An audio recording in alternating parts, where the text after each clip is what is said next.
Mənim yoldaşım türmədədir. Allah qapılarını Çox sağ olun, Allah razı olsun. Allah qapılarını Sağ ol, açsın. Ayzar müəllim. Nə üstə gedir?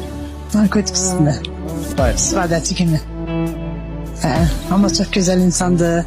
Çok her kadar desem ben onu dünyalar kadar çok severim. Buna itiraf Ay ediyorum. maşallah. Bəli. Klas, neçə vaxtdır həbsdədir? Biri bir saydı. Vay. Həsrətindən qovruldun evdə. Təsəvvürünə get ki, bütün qardaş bacım, herkes məndən ona göre üz döndərib ki, sen onunla barışma, o narkotik istifadəçi olduğuna göre at onu. Ama ben onu ölen bir güne kadar atmamışam, atmayacağım da. Bir ana öz balasını Niyə atmırsan ki?